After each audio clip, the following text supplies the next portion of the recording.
Capítulo 5. A Justiça Divina e a Guerra Atual. 14 de julho de 1915. Durante um ano inteiro, as provações de uma guerra sem precedentes têm vindo a cair sobre a França. Um véu de tristeza e de luto espalhou-se pelo nosso país e muitos dos nossos irmãos choram os seus entes queridos. Na presença de tantos males, é necessário trazer o pensamento de volta aos princípios eternos que governam as almas e as coisas. É apenas no Espiritismo que encontraremos a solução para os muitos problemas levantados pelo presente drama. É no Espiritismo que iremos desenhar os consolos que aliviarão a nossa dor. Perplexos com os acontecimentos que se estão a desenrolar lentamente, perguntam-me vários amigos: por que é que Deus permite tantos crimes, tantas calamidades? Acima de tudo, Deus respeita a liberdade humana, pois ela é o instrumento de todo o progresso e a condição essencial da nossa responsabilidade moral. Sem liberdade, sem livre-arbítrio, não haveria bem ou mal, e consequentemente não seria possível nenhum progresso.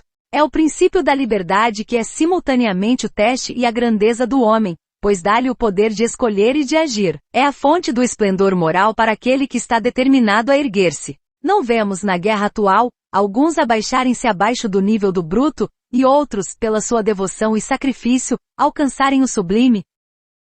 Reconhecemos que para mentes inferiores como as que povoam a maioria da terra, o mal é o resultado inevitável da liberdade. Mas Deus, na sua profunda sabedoria e ciência infinita, sabe como fazer o bem à humanidade a partir do mal colocado acima do tempo. Ele tem a sucessão de séculos, enquanto nós, na nossa efêmera existência, temos dificuldade em compreender a cadeia de causas e efeitos. No entanto, mais cedo ou mais tarde, a hora da justiça eterna chegará sem dúvida.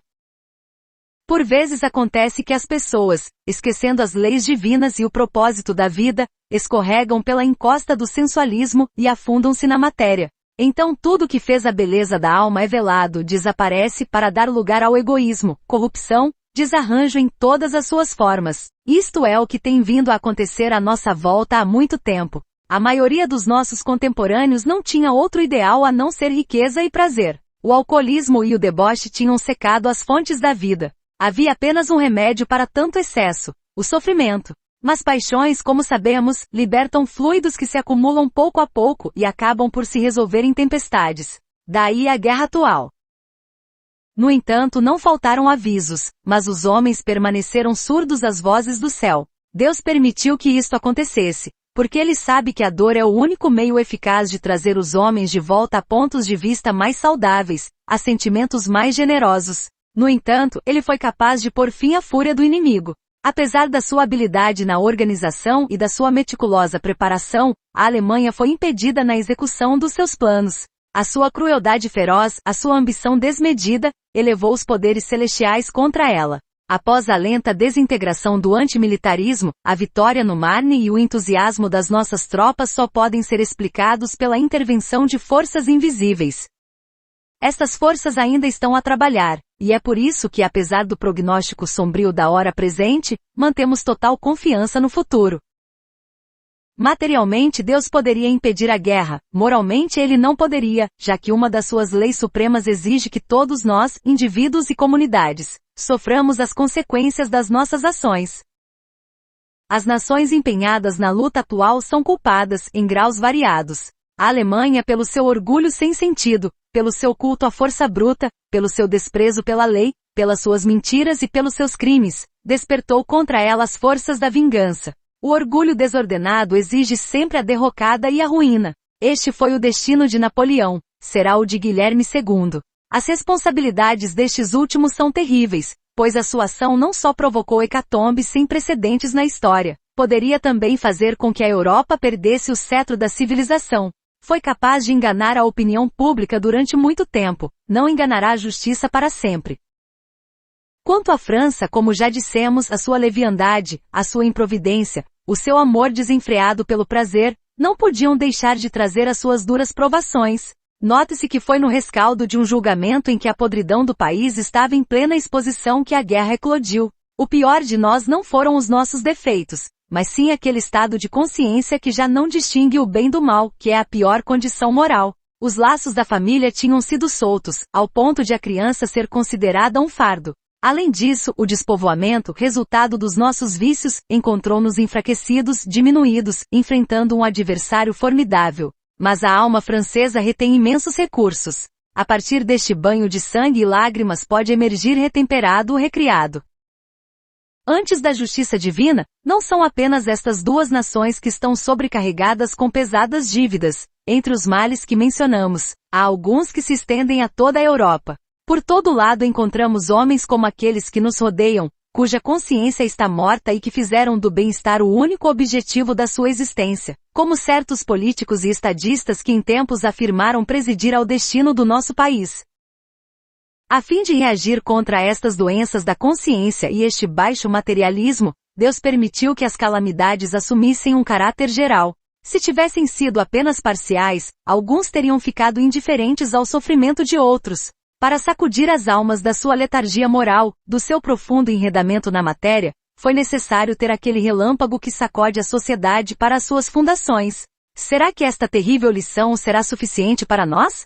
Se permanecesse em vão, se as causas morais da decadência e da ruína persistissem em nós, os seus efeitos continuariam a ser perturbados, e a guerra reapareceria com a sua procissão de males.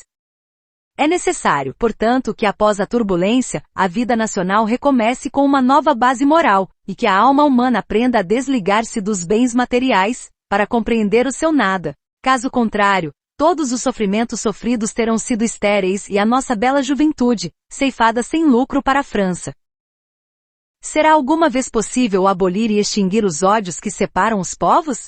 Os socialistas tentaram, mas a sua propaganda internacionalista apenas resultou num fracasso retumbante. Os nobres e inúteis protestos dos pacifistas, os seus apelos à arbitragem, já não nos parecem, no presente conflito, nada mais do que ilusões infantis. Sob o sopro de um vento tempestuoso, as nações apressam-se umas às outras sem pensar em recorrer ao Tribunal de Haia. As religiões não se mostraram menos impotentes. 2 monarcas cristãos, ou os chamados monarcas cristãos, pelo menos místicos e devotos, desencadearam todas as calamidades atuais. O próprio Papa não conseguiu encontrar a expressão forte que era apropriada para flagelar as atrocidades germânicas. Para remediar os nossos males, deveria haver uma completa renovação da educação, um despertar da consciência profunda. Todos deveriam ser ensinados, desde a infância, as grandes leis do destino, com os deveres e responsabilidades que as acompanham. Todos deveriam ser sensibilizados, desde tenra idade, para o fato de que todos os nossos atos recaem fatalmente sobre nós com as suas consequências, boas ou más, felizes ou dolorosas, tal como uma pedra atirada ao ar cai de novo sobre o chão. Numa palavra, as almas devem receber mais alimento substancial e vivificante do que aquele que lhes foi dado durante séculos, e que resulta na falência intelectual e moral da qual somos tristes testemunhas. Mas enquanto os ensinamentos escolares e religiosos deixarem o homem ignorante do verdadeiro propósito da existência e da grande lei da evolução que rege a vida através das suas fases sucessivas e renascidas, a sociedade será entregue às paixões e desordens malignas, e a humanidade será dilacerada por convulsões violentas.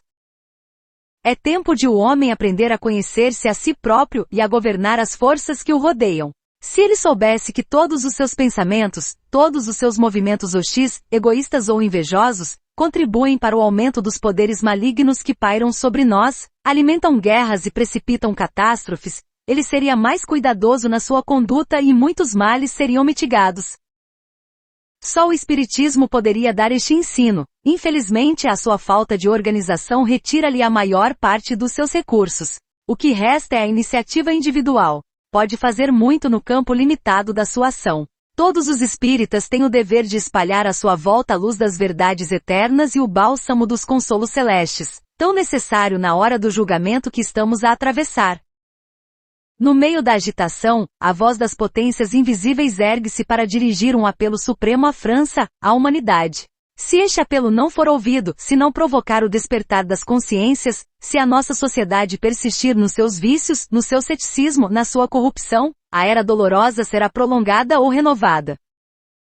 Mas o espetáculo das virtudes heróicas que emergiram da guerra conforta-nos, enche-nos de esperança e confiança no futuro do nosso país. Gostamos de pensar nisso como ponto de partida de um renascimento intelectual e moral, a origem de uma corrente de ideias suficientemente poderosa para varrer o miasma político e estabelecer o regime que as circunstâncias exigem. Então, do caos dos acontecimentos, surgirá uma nova França, mais digna e capaz de realizar grandes coisas. A alma viva da França liberta-se das pesadas influências materiais que impedem a sua ascensão, abafa as aspirações do seu gênio. Neste dia 14 de julho, escutem a sinfonia que se ergue de todos os pontos do território nacional, a voz dos sinos que escapam em ondas sonoras de todas as campinas, a voz das cidades antigas e das aldeias pacíficas, a voz da terra e do espaço que vos chamam e vos convidam a retomar a vossa marcha, a vossa ascensão à luz. Soldados que na frente de batalha se opõem ao inimigo com a muralha dos vossos seios e corações valentes, vós sois a carne da nossa carne, o sangue do nosso sangue, a força e a esperança da nossa raça. As irradiações dos nossos pensamentos e vontades vão até si, para o apoiar na luta ardente que está a travar. Ouça você também a harmonia que neste dia emerge das planícies, dos vales e dos bosques, das cidades populosas e dos campos recolhidos, unidos aos sons brilhantes da corneta e aos sotaques vibrantes da Marselhesa. É a voz da pátria, diz-lhe ela. Observar e lutar. Luta-se pelo que é mais sagrado neste mundo, por esse princípio de liberdade que Deus colocou no homem e que ele próprio respeita, a liberdade de pensar e de agir, sem ter de responder ao estrangeiro.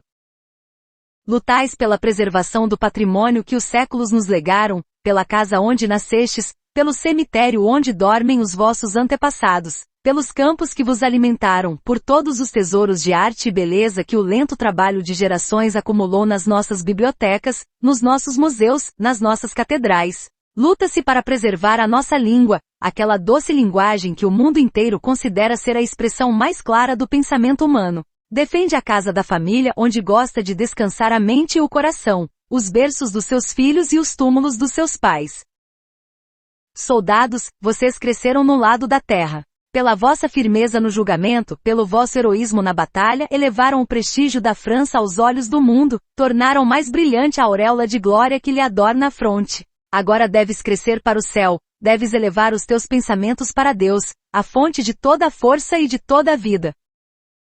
Para vencer, armas aperfeiçoadas e ferramentas materiais poderosas não são suficientes. É preciso ideais e disciplina. É preciso confiança num futuro sem fim, fé iluminada, a certeza de que a justiça infalível preside ao destino de cada um de nós. Há outros inimigos tão formidáveis, tão pérfidos como os alemães.